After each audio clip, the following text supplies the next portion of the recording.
My name is Crystal Anderson. I am on the Orange County IABA board, and I am an associate, and I practice litigation at Orrick, Harrington, and Sutcliffe LLP. But that's enough about me. We don't have time. So I'll move on to introducing the panel. I'm going to start on the far end and work my way in. So on the far end, we have Mike Rooney, and he is one of the founding partners of the Rooney Law Group. He has litigated hundreds of personal injury cases successfully, and represented people on many more. And if you look him up, all you'll see is awards on awards for being a top lawyer, rising star everywhere. So we're very lucky to have him here. Next, working our way in, we have Keon, also Kevin Hosan, who is our government representative today. He's the Deputy Attorney General at the California Department of Justice, and before that, he's been there for the past 10 years, but he came from a federal role where he was a trial attorney at the Justice Department, and he's litigated in every court, it seems like, and he's argued in front of the Supreme Court, and we're very honored to have him as well. Next, working our way in, we have Shaheen Moretti, who is kind of our in-house counsel voice today.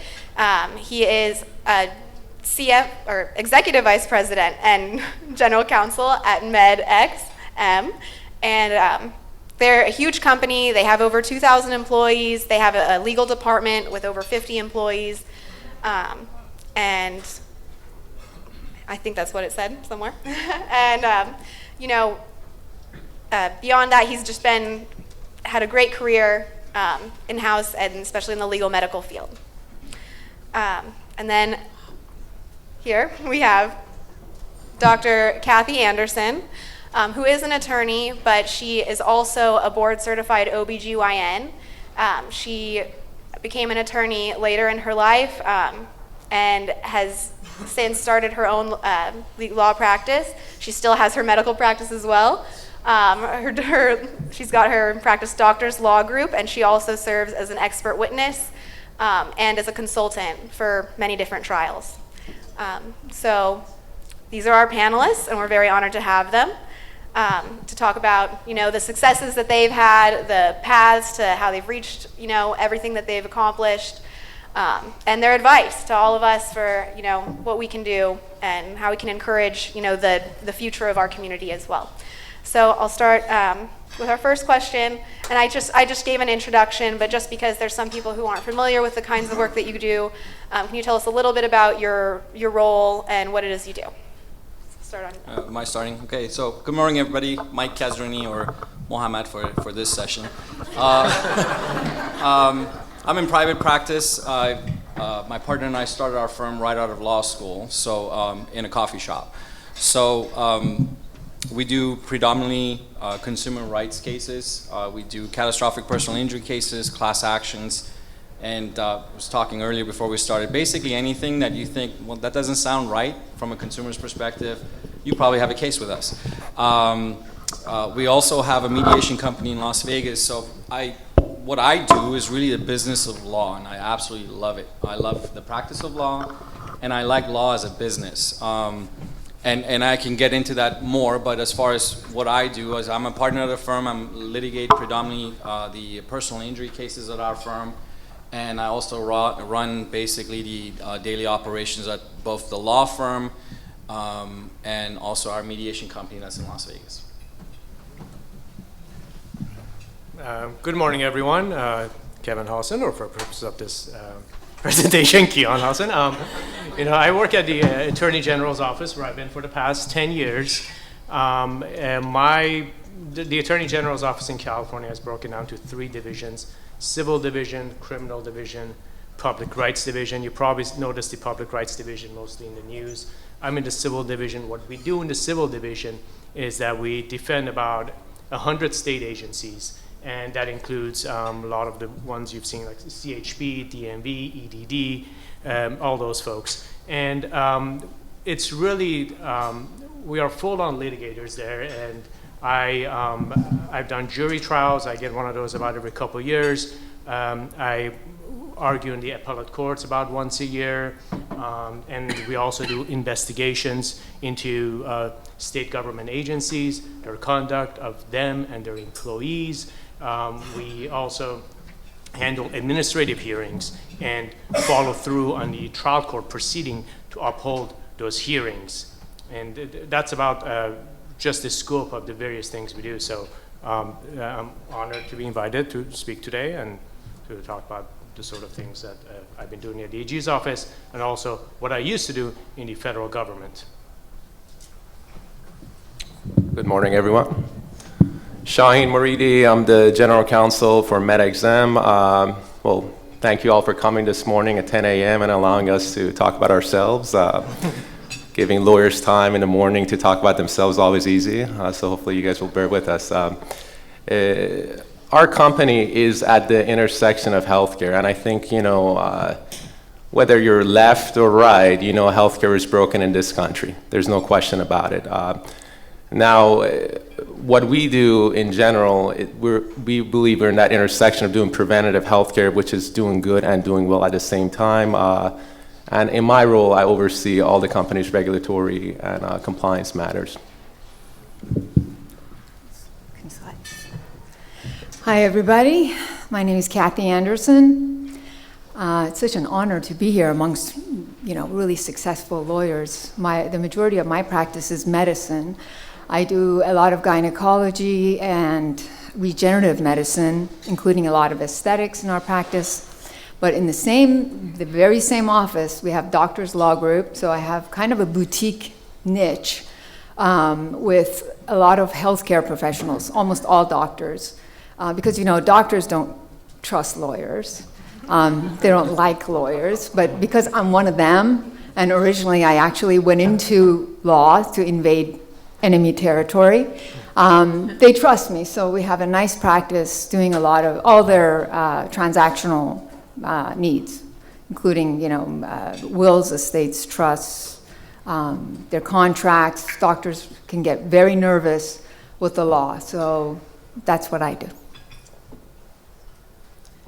All right, so now I'm going to go into, I'll ask some specific questions. Sounds like at the end you've got your own firm, and you started that right away. Not by choice. I talked about that. All right, that's my next question is just why did you decide to do it, and can you tell us a little bit about how you decided to do it? Sure. So I finished law school in 2007, and if you guys remember, we had a meltdown of everything in this country at that point. I always wanted to go into private practice and be my own boss, but the idea was to obviously gain experience working somewhere else first, and then going out and hanging your own shingle. Well, I got out of law school and I was competing with attorneys with 5-6 years of practice who were getting laid off at some of the best firms in the country, who were willing to work for $60,000, $65,000. And I was doing job interviews where they were offering me less money, specifically $42,000 I think was my first job offer. And I had worked at Bank of America before I went to law school, making $45,000, and now I had $200,000 in student loans, thinking, what did I do? So my partner and I decided to set up shop in a coffee shop, and I became my own boss. So my role is I took a chance on me, and it worked out.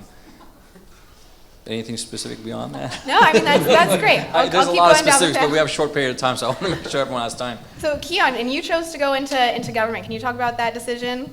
Well, I started out here in the private sector as a junior associate working in law firms, and after a little while I found myself drowned in discovery, responding to clients, and started thinking, is this really what I was thinking of when I was thinking about going to law school? And I had DOJ on a case, and afterwards they invited me to join them in Washington. So I took that opportunity, and quite frankly, that was 16 years ago, and I never looked back. When I arrived in Washington, I was working with the work was just very intellectually challenging. I had exposure to civil rights veterans from the 1970s. I mean, these were the folks that had been to Mississippi, Alabama, and those places, kind of at the tail end of their career. And I feel fortunate that I had the opportunity to work with them. And these guys, they were not worried about not meeting some minimum billing requirement or something, they would sit down with me and like really just kind of go through the basics of how to effectively prosecute a federal claim. And that teaching was just invaluable. And I feel like I got a second shot at just learning the law and practicing it and going through with it. And I stuck with it in the public sector, and I stayed with that, and I knew that's where I wanted to be, in the public sector. About 5 years later, my wife got into a medical residency, dermatology residency program at UC Davis, so I started looking at opportunities in California. And when I met with the California Attorney General's office, I was impressed by how I would get a chance to do various aspects of civil litigation, as I just explained. So then I pursued that opportunity, and therefore here I am now. Thank you. And Shaheen, some things I forgot to mention about Shaheen, by the way, is that he's also an adjunct professor at both USC and at Chapman. And going back to his time at USC, when he was there, he was part of the moot court, and then he decided to not do litigation and go in-house and be a business guy. Can you tell us about that and that decision you made? Sure, yeah. Good memory. It started with, let me give you guys a longer version. It started with one summer while I was working at a firm, and a trip down to a desert called Burning Man, Black Rock City. I like this story. Five of us went in there, all in a firm. Within a month, 4 of us quit. Now, sometimes you make your own path, and just like the first two, I think that was the story with mine and my job. We left, and I left more determined, more alive out of that place. But the idea, and I got to preface it by saying this: doing corporate work at a firm, as interesting as that was, prior to going to law school, I was doing banking, and if you're in New York doing banking, that seems to be even the more interesting part, and it felt like a step back in some ways doing the corporate work.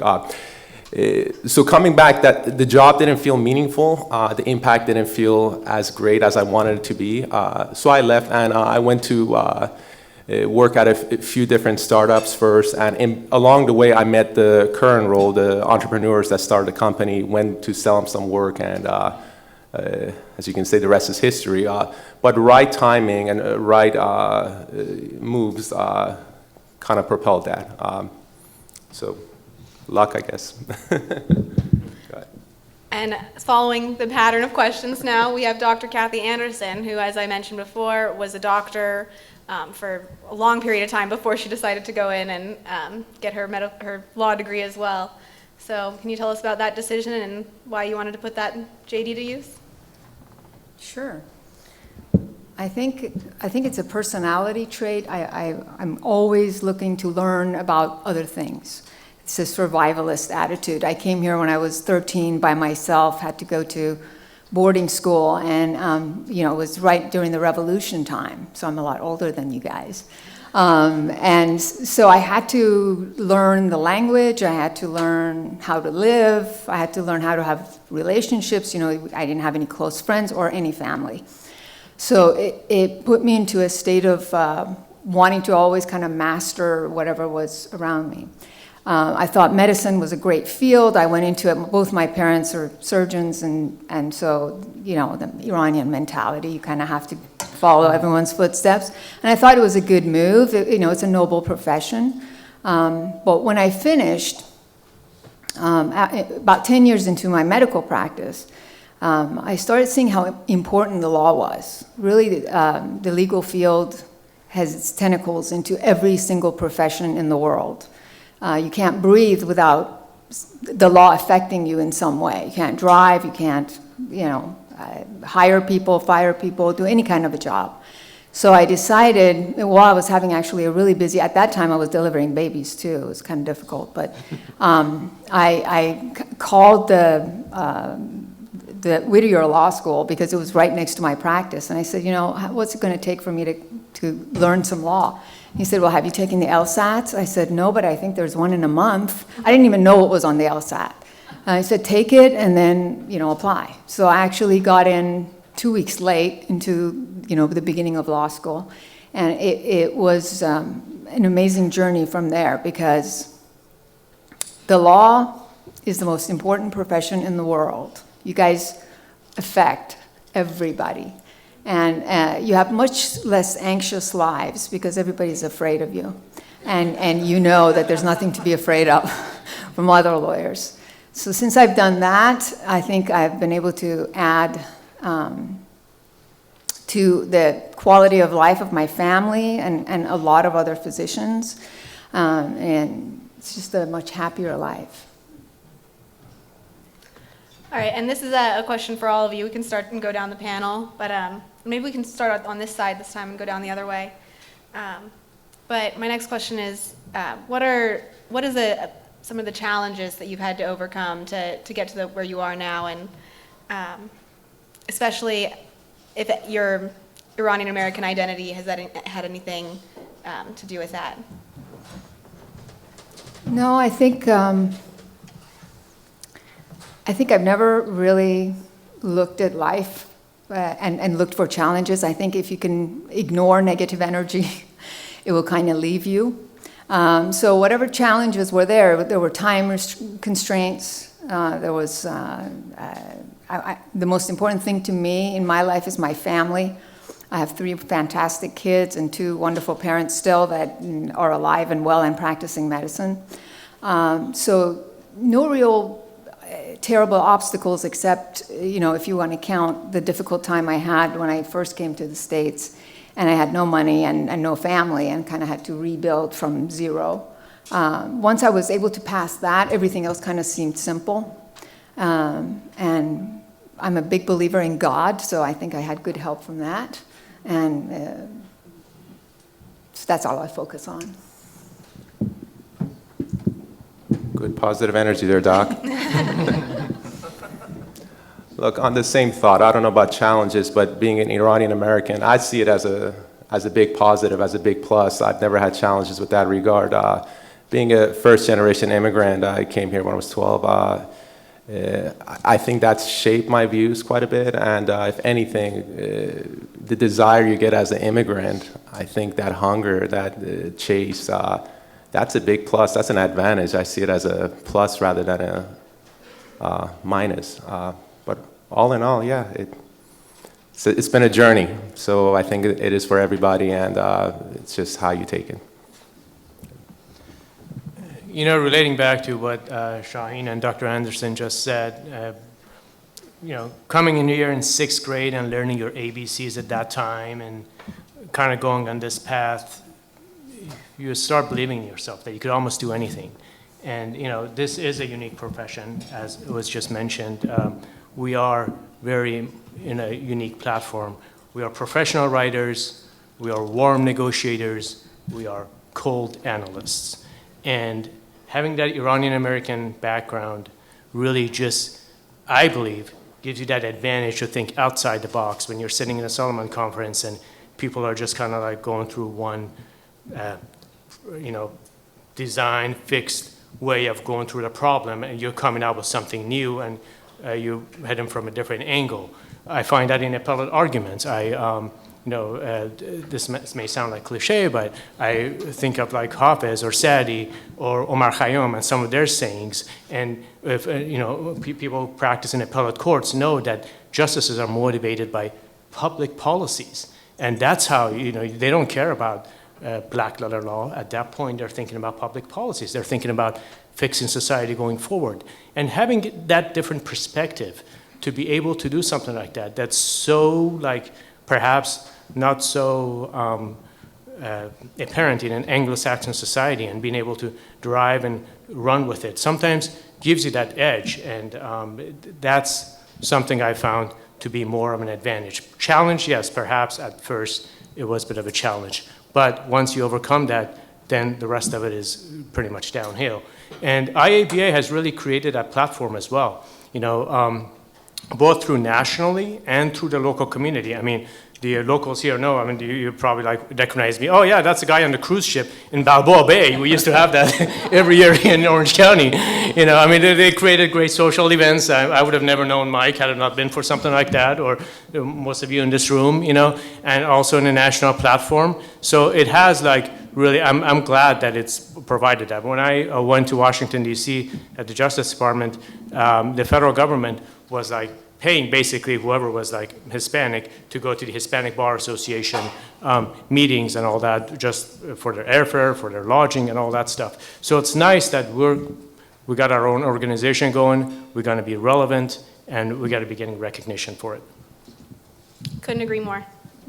Well, I've got nothing to add. They've said everything I wanted to say. I never thought my identity was a challenge or created a challenge for me. You know, this is probably not a good panel for that because we all seem to think that it didn't hinder us to get to where we wanted to get.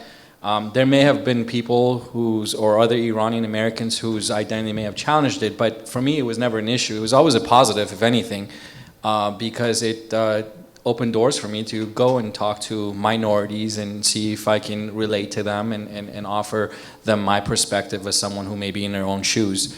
I think, you know, I had the benefit of, you know, seeing my parents' challenges, which were real challenges. You know, I moved here when I was 13 after having immigrated to Germany and having lived there for 9 years. So for me, Iranian American was not a challenge. It was a positive thing for me. It opened up a lot of doors for me. And I never saw it as a hurdle. The real hurdles were the business hurdles for me, getting to where I wanted to get. Fortunately for me, my parents were always pushing. My parents were not doctors or attorneys, and I believe my sister and I were the first college graduates in my family. And so for us, the real challenge was to make it. But our identity did not hinder us to get to where I am today. All right. So aside from the benefits that you've gotten from your identity and the network that's come with it and the experience just from coming here and everything, what else do you think has been useful to you on your path to success and where you are today? We can start on that and again. Okay. Yeah. So I do think, you know, I touched on it. The identity did actually help because when, you know, when you do come from a multi-ethnical background, so if I'm maybe not multi-ethnical, but if you're Iranian American, it was easier for me to relate to other minorities. But as far as getting to where I am, I think the networking has always been great, and Iranian Americans are really good at networking. You know, whether it's at an Andy concert or a Persian wedding. So that kind of always helped. You know, and I think the biggest factor and again, I'm biased to the way I started, the biggest factor and benefit for me was really other people in the community. When we started out, I finished law school with never having actually worked in a law firm. I didn't even do an internship because I couldn't afford to. In my summers, I went back to Bank of America and I actually worked so I can have an income. So when I got out, I had no idea how to fill out a CMC form. You know, the simple stuff. So and what really aided me is other attorneys in the community. And a lot of those people were Iranian American. It was easier for me to approach them because I figured, well, you know, maybe I have an in with them because I'm Irani. So, and I was blessed to be able to take advantage of that. And for anybody here I know you guys have volunteers here today who are in law school, networking is the biggest thing you can do for yourself. Whether you're going to be in private practice or work for a government or a corporate institution, it is a small community. Legal community is a small community. I think the biggest benefit that I had is having been fortunate enough to have good mentors. I think that's key in terms of just finding the right mentors. If we're talking about building that path toward making a productive career for yourself, I was fortunate also to have good mentors, and my advice would be just always try to find that person. Do not work for jerks. Again, this is a unique profession. You know, we're writers, we're negotiators, we're analysts, and you want someone who's not going to be using you and is building with you. I mean, if you think about the history of this job, you know, it was taught through apprenticeship. So you really do want to find someone that you're going to model after. And then you want to go towards your passion. And it's when I'm doing civil litigation, which I've been doing for the past 20 years, I'm up at 2 a.m. on Westlaw and trying to find a winning argument. I mean, of course, I'd rather sleep, but still, like, I am interested. I'm engaged. I want to do that. If I was doing criminal law or family law, I'd be miserable. That's the thing. Like, I think you just got to find what you want and run with it and keep building on it. And a senior level assistant attorney general gave me advice at one point, early on in my career, which I'll read right here. And he was basically like, kind of try to see where you're going to be in 10, 20 years, what kind of attorney you want to be, and then step back and try to throw out the widest net possible that has that person in it. And then when you're looking for jobs, go for that. Because when you first get out of law school, there may be jobs out there for you that you don't even want to do, but at least try to get in an area that later on you can start to focus in and zoom in on what you really want to do. And what you really want to do may not even be in law. You may want to get into business or sciences or academics, but if your net is wide enough, then once you build the experience, you can zoom in on that. And I cannot tell you like how rewarding it is, like when I was at the Justice Department and you're getting like, when you're in the Rust Belt, I mean, like, a bus driver job may not seem like much here in Orange County or LA, but like when you're in like a small town in Ohio and you're getting a bus driver their job back because they were discriminated against, and that person is able to feed a family of 5 again, those things are truly rewarding, at least it was for someone like me at that time. And I think, as lawyers, that's what we kind of need to do, find our passion, and find the right mentors, and build towards that.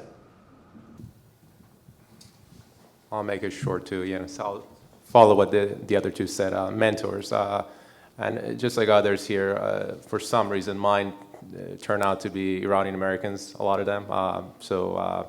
That helped, with connections. But yeah, mentorship and finding the right folks helped a lot. I think with me, what's helped me most in my life in general has been just my family reminding me what my priorities are. And what we all really want in life anyway is peace of mind and happiness.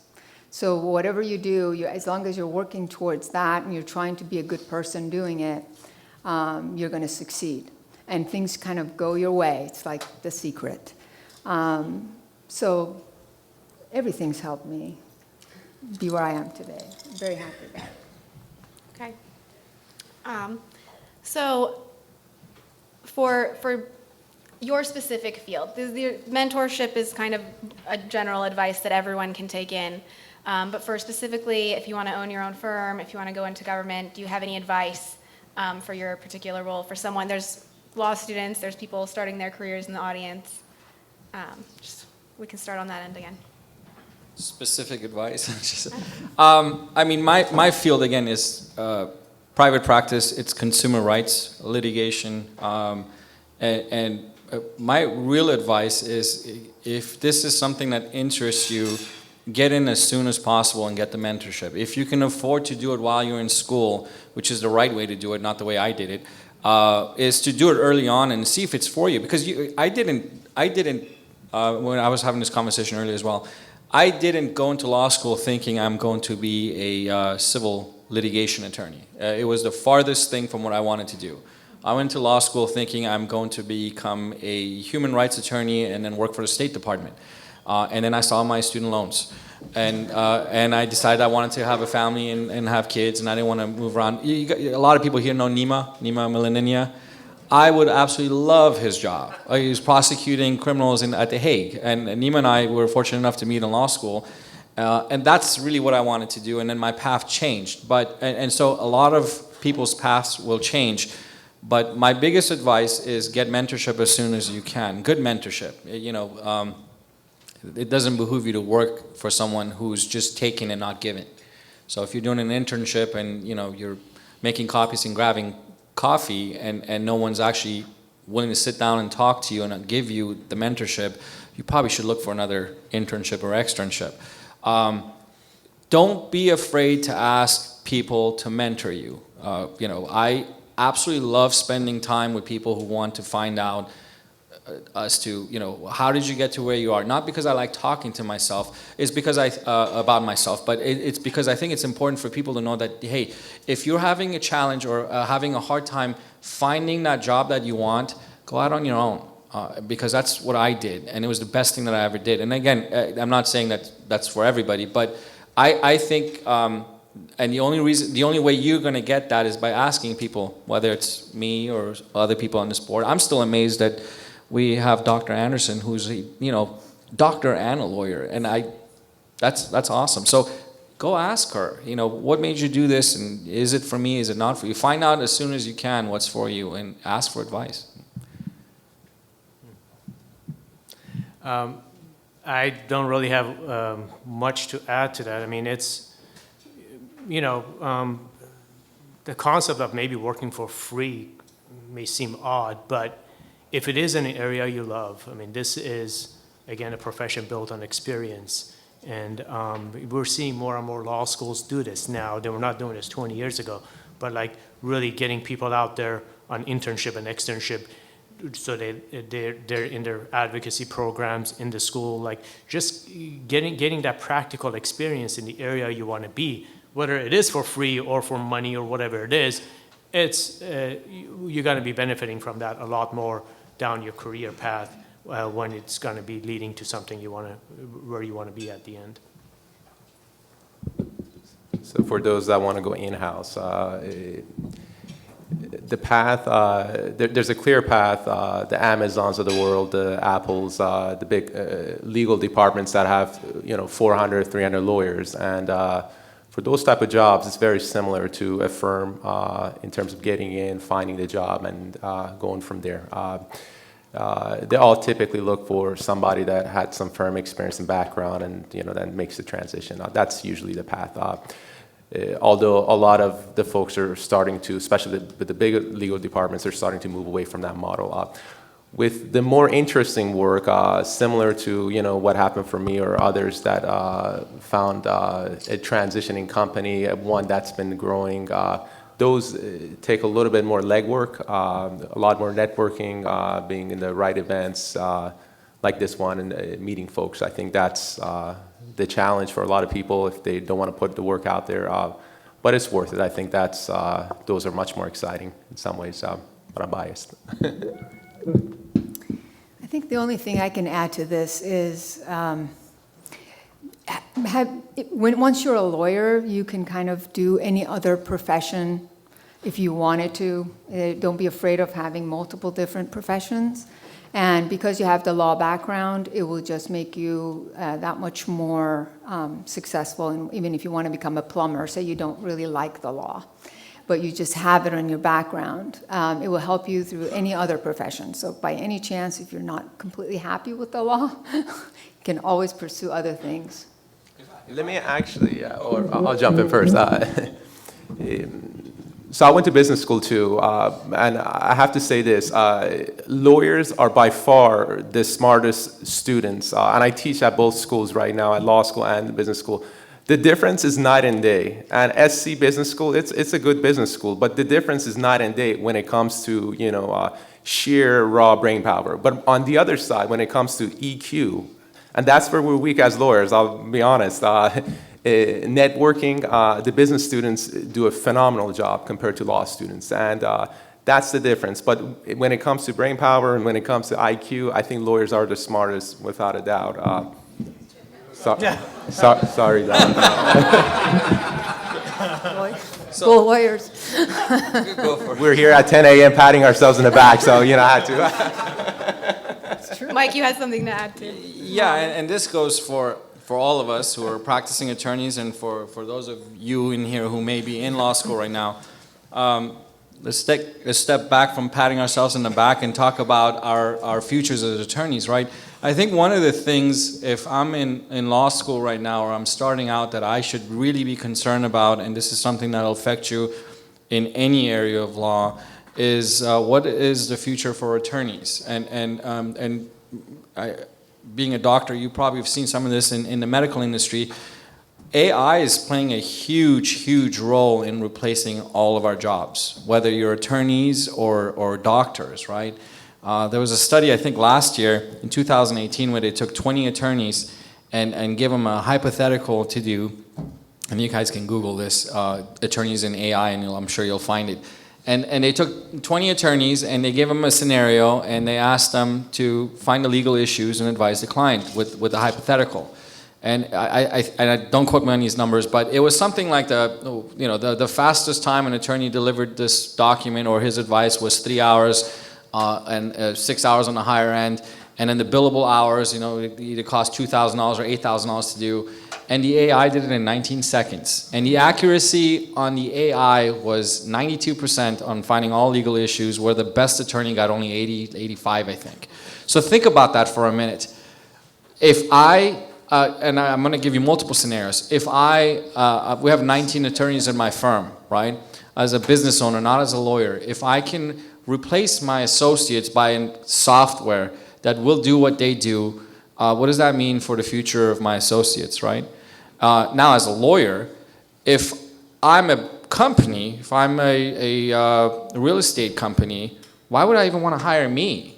Maybe I want to just buy the software, right? So think outside of the box, even within the legal community. It's happening in the medical industry. It's going to happen to us.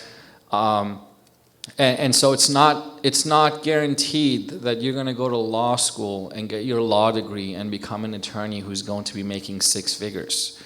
You may get hired in-house or lay up your own shingle only to be replaced by software, and maybe they'll need you if it goes to litigation. But I also run a mediation company, and most of you guys that litigate here, how many trials do you really have? Most things end up settling anyway. So our industry is changing, and that's something that I think all of us need to think about, whether we're in school or actively practicing.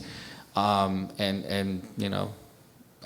would say, pat yourself on the back. It is an amazing profession, but also, look forward into where your career is in the future, especially if you're doing mentorships. If you're mentoring other people, tell them to think outside of the box, because I'm not really sure what the solution to that is, but it's on my radar. And don't worry too much about it, because there's also studies saying that the AI is making more jobs in different ways too. So on that innovative, positive note. The question is, will our licenses help us get those jobs or not? Either way. All right. So just to keep us on schedule, I know we started a bit late, but I'll close the panel there. I know our panelists are going to be here for a while if you have any questions for them. And thank you so much for listening to us today. And thank you guys for joining.